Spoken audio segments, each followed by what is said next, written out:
नमस्कार, स्वागत है आपका। मैं हूं आपके साथ सुमित शर्मा। भोपाल से खबर है। संस्कृत का पेपर निरस्त कर दिया गया है। कक्षा 8वीं बोर्ड परीक्षा का पेपर निरस्त हुआ है। 1 अप्रैल को संस्कृत विषय की परीक्षा हुई थी। गोपनीयता भंग होने की स्थिति में यह फैसला लिया गया। छात्र हित में पेपर निरस्त करने का फैसला लिया गया है। परीक्षा की नई तारीख का ऐलान जारी किया जाएगा। ऐलान होगा। राज्य शिक्षा केंद्र ने इसके आदेश जारी कर दिए हैं।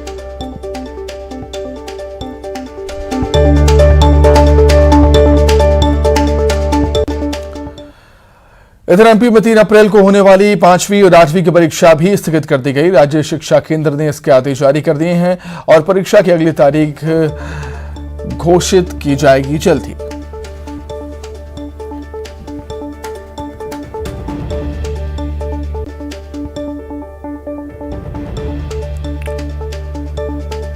पांचवी और 8वीं की परीक्षा भी स्थगित कर दी गई है। 3 अप्रैल को परीक्षा होने वाली थी। राज्य शिक्षा केंद्र ने इसके आदेश जारी कर दिए हैं। परीक्षा की अगली तारीखों का ऐलान जल्द ही होगा। सीएम शिवराज सिंह चौहान बैतूल दौरे पर रहेंगे। कल पुलिस परेड मैदान में सीएम लाडली बहना योजना और भू अधिकार पट्टा वितरण योजना को लेकर सभा करेंगे। इस सभा में 10 ब्लॉक के करीब 50,000 से ज्यादा लोग मौजूद रहेंगे। सुरक्षा को लेकर 4 जिलों की पुलिस मौजूद रहेगी।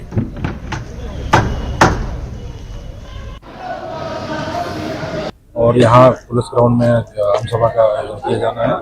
खिलाड़ी सम्मेलन भी है और ये माननीय मुख्यमंत्री जी अमरकंटक से प्रस्थान करके 2:30 बजे यहाँ लैंड करेंगे। टिकरी हेलीपैड बनाया गया है और नगर से होते हुए यहाँ पुलिस ग्राउंड आएंगे और यहाँ पे स्थानीय जनसभा कार्यकर्ताओं से संवाद होते और लगभग 5:45 पे यहाँ से टेक ऑफ होने का है और इसके लिए पर्याप्त पुलिस बल लगाया गया है। संभाग से पुलिस मुख्यालय से बल प्रदान किया गया है। लगभग 1000 आदमी जो है पुलिस में यहाँ पे लगा हुआ है। 3 अप्रैल के दिन बैतूल के पुलिस परेड मैदान पर प्रदेश के मुख्यमंत्री शिवराज सिंह चौहान आने वाले हैं। यहाँ कई योजनाओं को लेकर के एक बड़ी आम सभा होगी जिसमें तकरीबन 50 से 60 हजार लोगों की गैदरिंग होने की संभावना है। हमारे साथ बैतूल के अतिरिक्त पुलिस अधीक्षक नीरज सोनी जी हैं। उनसे पूछते हैं किस तरह की व्यवस्थाएं की गई है। सर, सबसे पहले तो ये बताएं कि किस तरह का कार्यक्रम है, क्या टाइमिंग है, सीएम कब तक आएंगे? देखिए, माननीय मुख्यमंत्री जी का कल यहाँ आगमन हो रहा है बैतूल और यहाँ पुलिस ग्राउंड में आम सभा का आयोजन किया जाना है। खिलाड़ी सम्मेलन भी है और ये माननीय मुख्यमंत्री जी अमरकंटक से प्रस्थान करके 2:30 बजे यहाँ लैंड करेंगे। टिकरी हेलीपैड बनाया गया है और नगर से होते हुए यहाँ पुलिस ग्राउंड आएंगे और यहाँ पे स्थानीय जनसभा कार्यकर्ताओं से संवाद होते और लगभग 5:45 पे यहाँ से टेक ऑफ होने का है और इसके लिए पर्याप्त पुलिस बल लगाया गया है। संभाग से पुलिस मुख्यालय से बल प्रदान किया गया है। लगभग 1000 आदमी जो है पुलिस में यहाँ पे लगा हुआ है। पर्याप्त सुरक्षा व्यवस्था। सर, किन किन जिलों से लोगों की गैदरिंग हो रही है बैतूल में? ये कार्यकर्ता सम्मेलन और आम सभा बैतूल जिले के लोगों की है। यहीं के ही लोग सभी ब्लॉकों 10 ब्लॉकों से यहाँ पे सभा लिया है। तो आपने देखा बहुत बड़े पैमाने पर व्यवस्थाएं की गई है। 3 जिलों से पुलिस बल और बसेस अधिग्रहित की गई है। पुलिस बल भी काफी रहेगा। सीएम कल यहाँ पर 2:30 बजे आएंगे और लगभग 5:45 बजे तक बैतूल में मौजूद रहेंगे। 3 घंटे का पूरा कार्यक्रम रहेगा। इस तरह से ये पूरी व्यवस्थाएं जो है बैतूल में की गई है। बैतूल से ऋषि कुमार नायडू, न्यूज 18 मध्य प्रदेश, छत्तीसगढ़। सीएम शिवराज के गृह जिले सीहोर का नसरुल्लागंज अब भैरूदा नाम से जाना जाएगा। नसरुल्लागंज के नाम बदलने की अधिसूचना जारी हो चुकी है। बुधनी विधानसभा क्षेत्र में ही नसरुल्लागंज आता है, जिसका गौरव दिवस आज मनाया जा रहा था।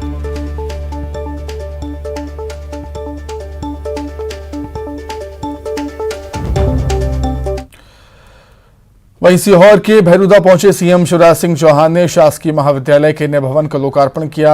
यहां सीएम के पहुंचने पर लोगों ने फूलों की बारिश की, उनका स्वागत किया। उनके साथ पत्नी साधना सिंह भी थीं। सीएम शिवराज ने कहा कि आज भैरूदा का संकल्प पूरा हो गया है। भैरूदा के विकास में कोई कमी नहीं छोड़ी जाएगी। भैरूदा के लिए 100 करोड़ रुपए का फंड और दिया जाएगा।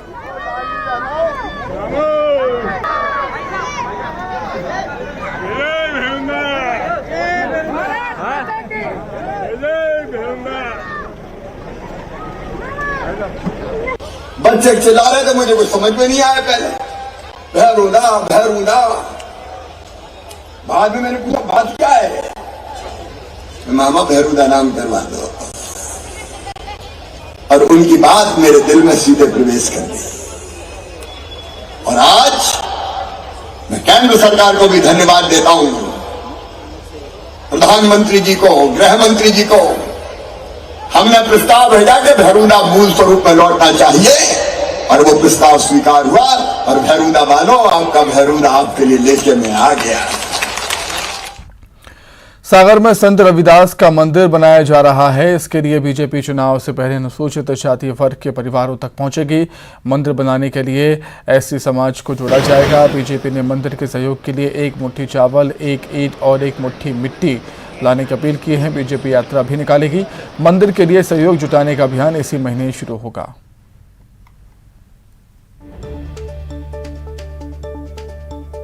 अभी भारतीय जनता पार्टी अनुसूचित जाति मोर्चा को जो मूल संगठन ने जो कार्य दिया है, और वास्तविक देखा जाए तो सामाजिक समरसता किस प्रकार आनी चाहिए, वो सामाजिक समरसता को लेते हुए जिस प्रकार राम मंदिर के लिए शिला पूजन का आयोजन किया गया था, उसी प्रकार संत रविदास जी के मंदिर के निर्माण के लिए प्रत्येक परिवार से, प्रत्येक घर से 1 ईंट, 1 मुट्ठी अनाज चावल हो, या उसके बाद 1 मुट्ठी मिट्टी, जो ताकि उसको नींव में मिट्टी डाली जाए, और जो चावल है, चावल से सामूहिक खिचड़ी का आयोजन किया जाए जिसमें सामूहिक भोजन हो, और ईंट का निर्माण मंदिर के निर्माण में लगाई जाए। इस प्रकार सभी का योगदान, सभी समाजों का योगदान हो, सामाजिक समरसता बनी रहे, और जो भव्य मंदिर निर्माण होने जा रहा है, ये कहीं ना कहीं देश विदेश में इसका विख्याति मिले। और भारतीय जनता पार्टी ऐसी पार्टी है जिन्होंने धर्म, समाज और सभी को स्वामित्व में लेते हुए कार्य करती आ रही है भारतीय जनता। एमपी विधानसभा चुनाव से पहले विपक्षी दलों ने एकजुट होकर आदिवासी समाज को साधने की कवायद शुरू कर दी। इसी कड़ी में सिवनी में बिरसा ब्रिगेड की तरफ से मिशन आदिवासी दिवस पर प्रदेश स्तरीय कार्यक्रम आयोजित किया गया और कार्यक्रम में बड़ी संख्या में आदिवासी समाज के लोग जुटे। वहीं इस कार्यक्रम में विपक्षी दलों में एनसीपी के राष्ट्रीय अध्यक्ष शरद पवार, वरिष्ठ कांग्रेस नेता दिग्विजय सिंह जैसे कई विपक्षी दलों के नेता शामिल हुए। हमारा जीवन एक गैर राजनीतिक संगठन में आदिवासी के हितों की रक्षा करने की आवश्यकता हो, जिसे संघर्ष करने की जरूरत हो, तो संघर्ष का माहौल तैयार करें। हम लोगों ने एक नया संगठन वहाँ किया है। ये संगठन विश्वविद्यालय को मदद करने वाला, उनको साथ देने वाला इस तरह का है, और ये काम हम जल्दी से करेंगे। जबलपुर में पंडित धीरेन्द्र शास्त्री के साईं बाबा के ऊपर दिए गए बयान पर शिरडी के ग्रामीणों ने उनकी घोर निंदा की। लोगों ने धीरेन्द्र शास्त्री के बयान की निंदा करते हुए उनके खिलाफ रैली निकाली और नारेबाजी भी की। शिरडी वासियों ने गेट नंबर 4 पर ये विरोध प्रदर्शन किया। जो बागेश्वर धाम के कोई धर्मेंद्र शास्त्री जी है, उन्होंने साईं बाबा के बारे में कुछ बेताल वक्तव्य किया है, उसका पहले तो हम साईं भक्त यहाँ निषेध करते हैं। जैसे कि आपको सबको मालूम है, स्वरूपानंद जी सरस्वती ने भी बाबा के बारे में ऐसे कुछ अनाप शनाप बातें की थी, तब भी यहाँ साईं भक्तों में यहाँ पे जो बाबा से ऊपर आशीर्वाद प्यार है वो कभी किसी का कम हुआ नहीं है, क्योंकि बाबा के जो भक्त है वो चारों तरफ है। और ऐसे पाखंडी बाबा है, जो पॉलिश बाबा है, एसी में रहने वाले बाबा है, इनका एक ही काम है जिस बाबा के ऊपर अनाप शनाप आरोप करना और बेताल वक्तव्य करके अपना टीआरपी बढ़ाना।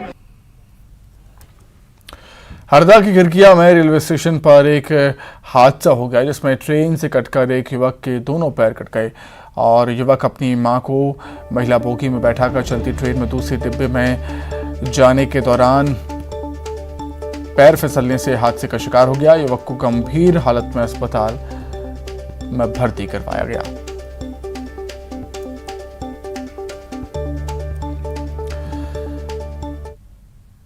दमोह जिले के देहात थाना क्षेत्र में एक दुर्घटना घटी है जहां पर एक बिल्ली के पंजा मारने से 2 महीने की मासूम बच्ची की मौत हो गई। सुरेखा कॉलोनी निवासी नीलेश खरे के यहां 2 महीने पहले जुड़वा बच्चियों ने जन्म लिया था। रविवार को नीलेश खरे अपने घर में पूजन कर रहे थे। उनकी पत्नी भी घर में ही थी और नीलेश की साली दोनों बच्चियों को छोड़कर घर के दूसरे कमरे में गई। इसी दौरान बिल्ली ने मासूम बच्ची के सिर पर पंजा मारा।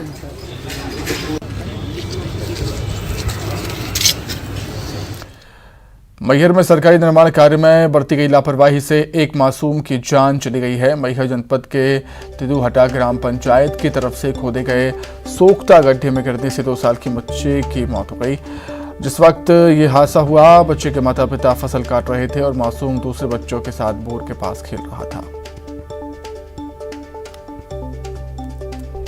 खेत में काट रहे थे बच्चे लोग, वो लोग माँ बाप लोग, बगल में खेत है तो गेहूँ काट रहे थे, बच्चे लोग वहीं खेल रहे थे, बच्चे उसी में गिर गए। तब बाद में देखे 1-2 घंटे बाद, सोचे अंदर का ही होगा। मेरे पिताजी से आने थे, वो देखे कहाँ गए। फिर मेरी बच्ची जो है 10 साल की, वो देखी घुस के, तो फिर अंदर सोक पिट बनाया जाता है, ना कि उसमें पानी भरने के लिए वो किया जाता है। उसमें पानी, क्योंकि बोर है बगल में, तो नहाना धोना होता है उसमें, तो पानी उसमें भरता रहा। और ये लापरवाही छोटे छोटे बच्चों को, अब 1.5 साल का बच्चा ये नहीं बता सकता है जो आग पकड़ ले या कि फिर पानी में गिर जाए, और उसको तो ये इस चीज़ का ज्ञान नहीं होता है। दमोह जिले के बटियागढ़ थाना क्षेत्र में करंट की चपेट में आने से ठेके पर काम कर रहे 28 वर्षीय एक बिजली कर्मी की मौत हो गई।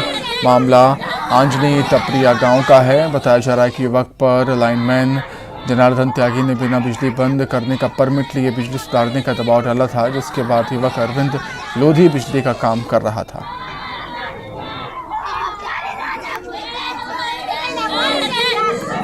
लाइन कटी थी 8 दिन पहले से, और त्यागी से बोली कि लाइन सुधार दो हमारी, तो त्यागी ने बोली आप सुधार लो, और इसके कारण त्यागी ने लाइट चालू कर दी अचानक से। तो आपका बड़ा भाई क्या कर रहा था वहाँ? केबिल सुधार रहा था। विद्युत विभाग से कर्मचारी आए 5-6 लोग, तो उन्होंने ग्रामवासियों पड़ोसियों से मदद मांगी कि ये तूफान आया है तो ये वायर नीचे डले हुए थे केबल, तो उसी को उन्हीं के साथ में अरविंद भी साथ में काम कर रहे थे, और कई बार इन्होंने सहयोग भी किया, तो इनको बुला लेते वो अक्सर करके। तो अचानक से लाइट आ जाने के कारण इनको करंट लग गया। भाई प्रवेश सिंह लोधी के द्वारा थाने में उपस्थित आकर रिपोर्ट की गई है कि उसके भाई को करंट उनके फीडर आंजनी फीडर में पदस्थ है जनार्दन त्यागी नाम का मिस्त्री, ये शासकीय सेवक है, तो इसकी लापरवाही की वजह से उसको करंट लगा है, जिससे उसकी मृत्यु हो गई है। तो उनकी रिपोर्ट पर जनार्दन त्यागी के विरुद्ध धारा 304A के तहत मामला पंजीबद्ध कर विवेचना में लिया गया है, उसमें जांच जारी है। बड़वानी में बवागज रोड पर मिली भावना राठौर के शव के मामले का पुलिस ने खुलासा कर दिया। पुलिस ने हत्या के आरोपी वाहिद को गिरफ्तार कर लिया है। 27 मार्च को पुलिस को झरने के पास 30 वर्षीय महिला का शव मिला था। इसी बीच एक महिला ने अपनी बेटी की गुमशुदगी की रिपोर्ट दर्ज कराई थी। महिला से जब शव की पहचान कराई गई तो उसने अपनी बेटी भावना के रूप में शव की पहचान की।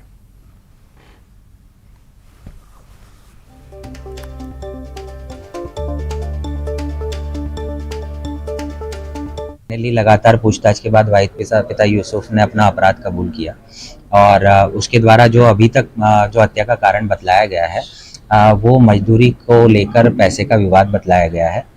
वाहिद जो है कॉन्ट्रैक्टर, एक छोटा कॉन्ट्रैक्टर था जो कि मजदूरों को काम पर लगाया करता था। मृतिका एक मजदूर थी और इसी सिलसिले में वो वाहिद के संपर्क में आई थी, और मजदूरी को लेकर ही इनका आपस में विवाद हुआ था, जिस पर से सुनियोजित ढंग से आरोपी के द्वारा प्लान करते हुए मृतिका को झरने वाली पुलिया पर ले जाया गया, जहां पर इनके बीच में विवाद हुआ और आरोपी ने मृतिका की वहां पर हत्या की और उसके बाद उसके शव को पुलिया के नीचे छुपाया। बैतूल के अमरावती घाट पर बस स्टैंड पर देशी विदेशी शराब दुकान हटाने के लिए शनिवार से महिलाओं का शुरू किया गया धरना बीती रात भी जारी रहा। महिलाओं ने शराब दुकान के सामने भोजन बनाया और धरना स्थल पर ही रात बताई। आपको बता दें, अधिकारियों ने धरना खत्म करवाना चाहा, लेकिन सारे प्रयास विफल रहे।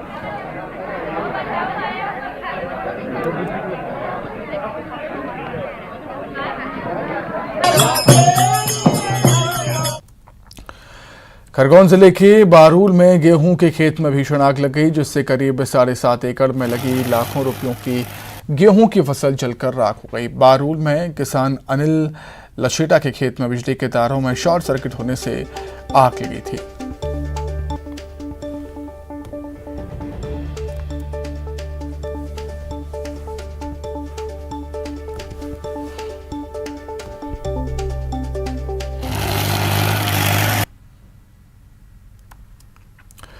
उमरिया जिले के बांदाकोट नगर रिजर्व से लगे मच्छखेता गांव में बाघ ने एक युवक को अपना शिकार बना लिया। हादसा उस वक्त हुआ जब युवक शौच के लिए जंगल की तरफ गया और इसी दौरान बाघ ने उस पर हमला कर दिया और युवक के शरीर का आधा हिस्सा खा लिया। मामले की सूचना मिलते ही बड़ी संख्या में ग्रामीण और पुलिस मौके पर पहुंचे।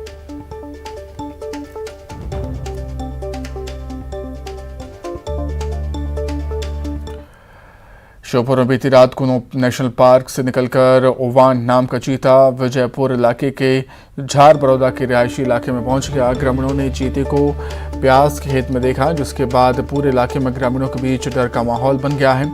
मामले की सूचना मिलते ही वन विभाग की टीम मौके पर पहुंची और ग्रामीणों को शांत करवाया। हालांकि टीम अभी भी चीतों को पकड़ने में लगी हुई है।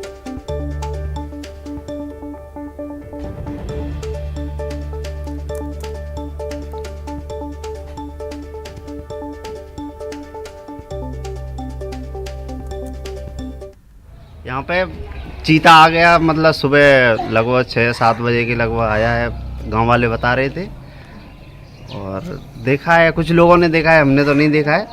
अभी वहाँ से जगह चेंज हो गई है, आगे चला गया है चीता। जंगल में बाकी एरिया पूरा एक्सप्लोर कर रहे हैं, उसी के तहत ये हमारा कोनों का लगा हुआ जंगल है, जंगल से लगे हुए ये खेत है, यहाँ तक आया है तो वो एक्सप्लोर कर रहा है एरिया, कोई दिक्कत नहीं है इसमें। वापस जंगल की ओर मूव कर गया है। हमारी टीमें लगी हुई है, साथ में पूरे समय उससे हमारी टीमें लगी हुई है और सभी लोगों का सहयोग मिल रहा है, गाँव वालों का भी। इंदौर बिलेश्वर महादेव मंदिर हादसे के बाद एमपी के शहरों में मौजूद असुरक्षित कुएं, बावड़ियां और तालाब को लेकर चर्चा तेज हो गई है। इसी बीच भिंड शहर के बीच स्थित गौरी सरोवर की चर्चा भी तेज है। करीब 2 किलोमीटर में फैले इस तालाब के किसान सुरक्षा के कोई इंतजाम नहीं है और तालाब के किनारे से होकर सड़कें गुजरती हैं। वहीं सरोवर के चारों ओर के प्राचीन मंदिर हैं। इस तालाब में भी कई हादसे हो चुके हैं। तालाब में डूबने से कई लोगों की जान भी जा चुकी है। अब ये आए दिन गौरी में दुर्घटनाएं होती रहती हैं। ये अभी इन्होंने ये बाउंड्री वाल जो बनाई है, आज पर बनाई करीब 1-1.5 फीट ऊंची रह गई, जबकि ये बाउंड्री वाल इनको पूरी बना के करीब 3 फीट ऊपर और रेलिंग करना थे। ये सबसे ज्यादा खतरनाक पॉइंट है। अच्छा, हाँ, कभी सुविधा नहीं है, अच्छा, कोई सुविधा ही नहीं है। पहले भी इस गौरी सरोवर में डूबने से हादसे हुए? हाँ, एक आदमी डूब गया तो किसमें? अच्छा, हाँ, पहले डूब गए थे। इंदौर के बिलेश्वर महादेव मंदिर में हुए हादसे के बाद पूरे प्रदेश में जर्जर कुएं और बावड़ियों को लेकर सतर्कता बढ़ती जा रही है। राजगढ़ में भी ऐसे कुएं और बावड़ियों की पहचान की जा रही है जो जर्जर हालत में है। उन्हें सुरक्षित करने की कवायद भी की जा रही है।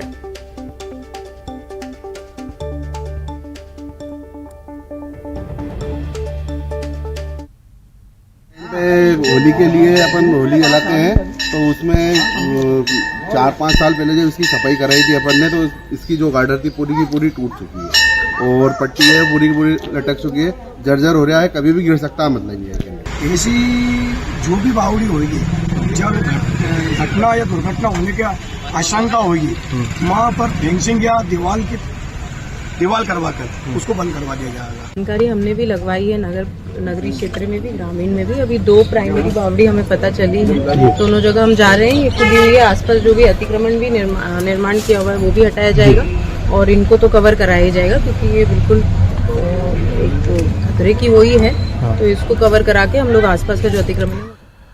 दतिया पहुंचे गृह मंत्री अनंत मिश्रा का अलग अंदाज दिखाई दिया। गृह मंत्री ने दतिया स्टेडियम में क्रिकेट टूर्नामेंट का शुभारंभ किया। इस दौरान उन्होंने बैटिंग में हाथ आजमाए।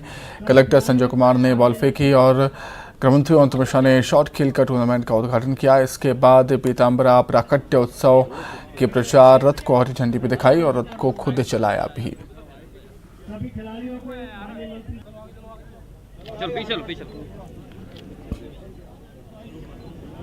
वहीं प्रधानमंत्री जी ने खेलो इंडिया का नारा ही दे दिया और आपने देखा भी होगा, माननीय प्रधानमंत्री जी के आह्वान पर मध्य प्रदेश के अंदर खेलों की शुरुआत, तो खेलों की शुरुआत के बाद हमारा मध्य प्रदेश गोल्ड मेडल लेने से भी कई पायदान ऊपर चढ़ गया।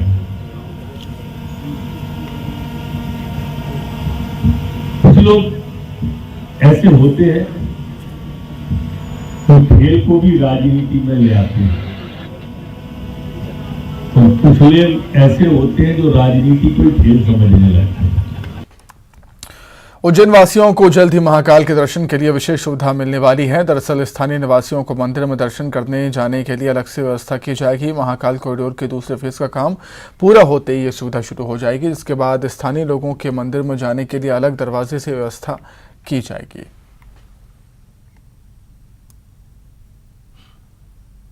नहीं, ये तो बहुत अच्छी चीज़ करी है, क्योंकि देखो जब से महाकाल लोक बना है, जब से उज्जैन वासियों ने लोकल पब्लिक ने तो महाकाल मंदिर जाना लगभग बंद ही कर दिया। आज मुझे 6 महीने हो गए महाकाल मंदिर में नहीं गया, भीड़ इतनी रहती है कि जा ही नहीं पाते हम लोग। तो ये बहुत अच्छी पहल की है प्रशासन ने, जो भी जिसने भी की है महाकाल मंदिर प्रशासन ने। बहुत खुशी का विषय है। मैं सबसे पहले आदरणीय महापौर मुकेश चटवाल जी को धन्यवाद देना चाहूँगा, जिन्होंने इस योजना को लागू किया और काफ़ी समय से लोगों की मांग थी कि इस तरह की कोई व्यवस्था बनाई जाए। महापौर जी ने इस प्रस्ताव को प्रबंध समिति की बैठक में रखा और महाकाल प्रबंध समिति ने ये निर्णय भी लिया है कि हम उज्जैन के जो स्थानीय भक्त हैं भगवान महाकाल के, उनके लिए एक अलग से गेट देंगे जहां वो अपना आधार कार्ड दिखा करके एंट्री कर सकते हैं। देखिए, महाकाल मंदिर सभी के लिए पूजनीय है और निरंतर उज्जैन वासी ये चाहते थे कि सुगमता से दर्शन कर सके, लेकिन अभी तक कहीं ना कहीं उन्हें परेशानियां उठाना पड़ रही थी। क्योंकि अब आधार देखकर उज्जैन वासी आसानी से वहां पर दर्शन कर सकेंगे, तो निश्चित ही ये अच्छी सौगात उज्जैन वासियों के लिए है। ये एक अभूतपूर्व कदम है। अभूतपूर्व कदम इसलिए है कि ये महाकालेश्वर की अलौकिक नगरी, जहाँ उज्जैन वासी बाबा महाकाल का जयकारा करते हैं, उठते बैठते सोते हर बार बाबा महाकाल का नाम लेते हैं। ऐसे उज्जैन वासियों को भी दर्शन के लिए बड़ी परेशानियों का सामना करना पड़ रहा था। भगवान महाकाल के दर्शन के लिए एक्ट्रेस रवीना टंडन पहुंची। सिल्क की साड़ी पहने मंदिर पहुंची रवीना भक्तिभाव से विभोर नजर आई। महाकालेश्वर मंदिर के पुजारी बाबा गुरु ने मंदिर में रवीना टंडन को महाकाल का अभिषेक करवाया। उसके बाद रवीना टंडन नंदी हॉल में पहुंची, जहां भगवान नंदी का पूजन अभिषेक कर नंदी हॉल में बैठकर मंत्रों का जाप किया। बाबा महाकाल के दर्शन करने के बाद रवीना टंडन ने कहा कि फिल्म सफल हो ये तो हम चाहते हैं, लेकिन आज बाबा महाकाल से सबकी खुशहाली की कामना की।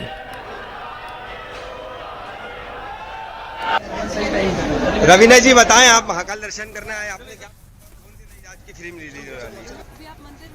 की बातें करेंगे तो अभी अच्छे दर्शन हुए, मेरे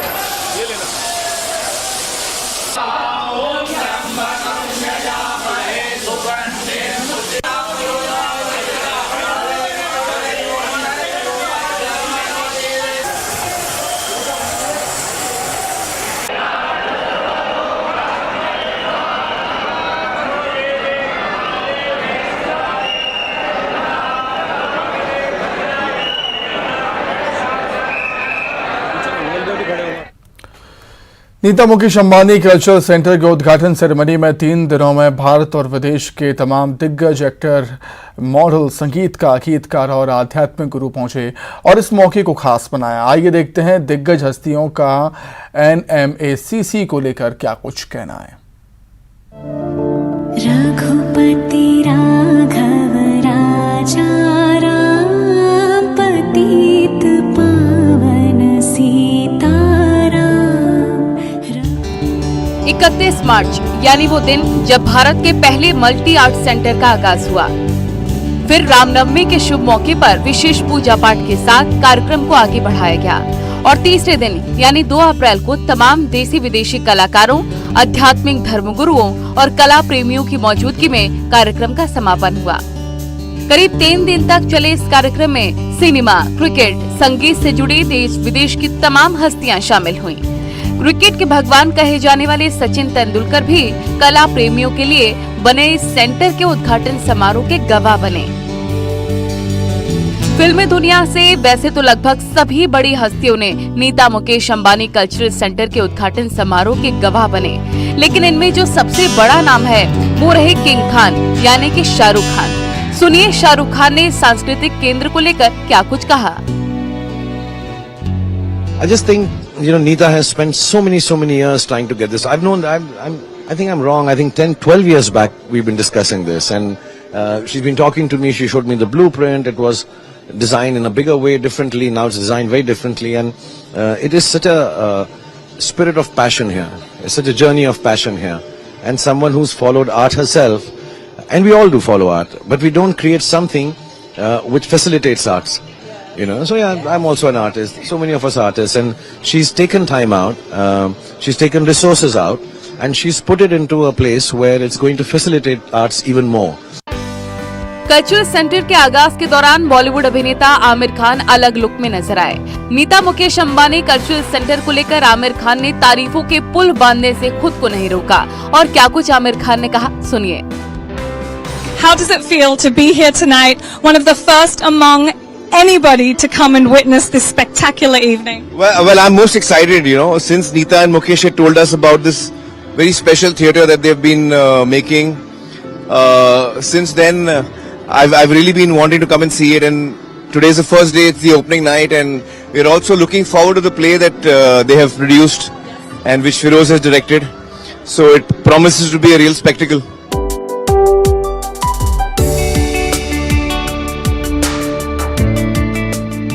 नीता मुकेश अंबानी कल्चरल सेंटर की ओपनिंग सेरेमनी में ज्यादातर सेलेब्स अपने परिवार और बच्चों के साथ नजर आए। अभिनेत्री ऐश्वर्या राय बच्चन भी अपनी बेटी के साथ पहुंची।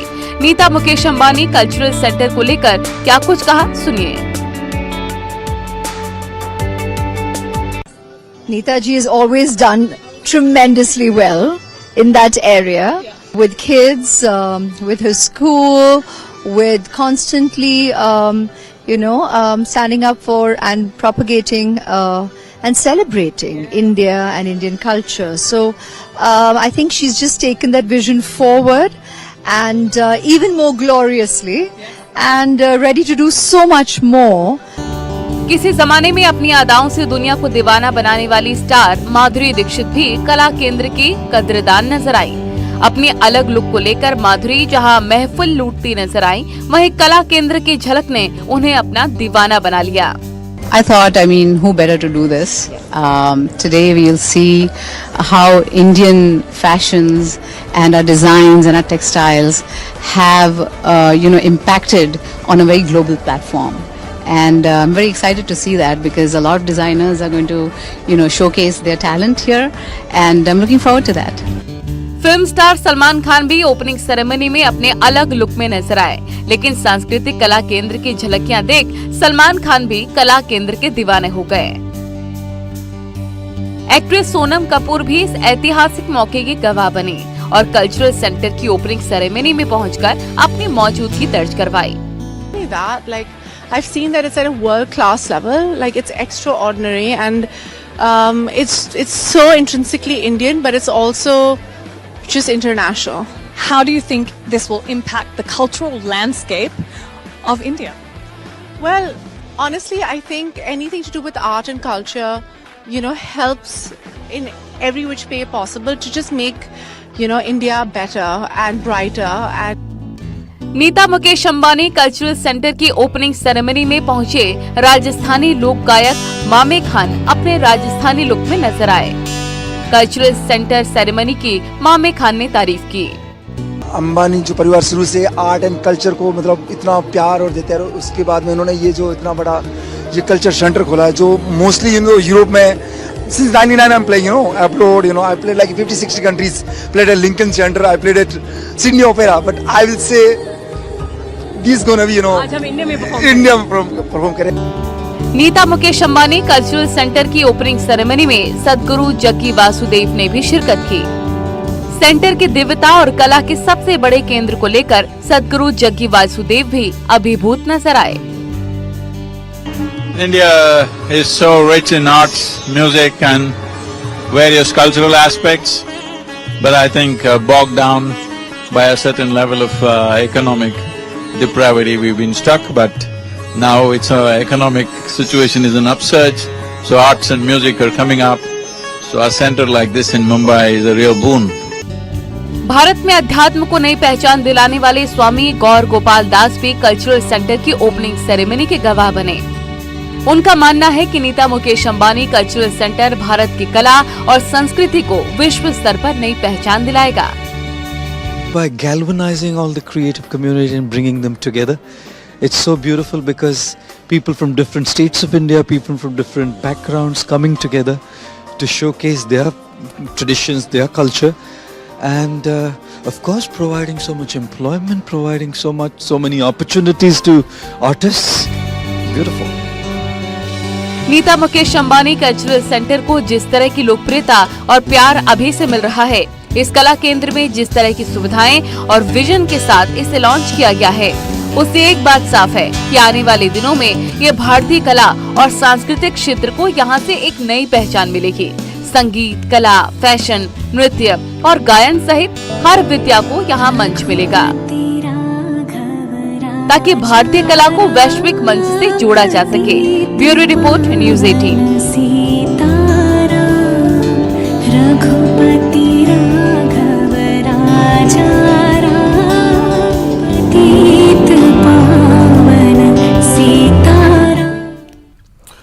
बुलेटिन में इतना ही। नमस्कार।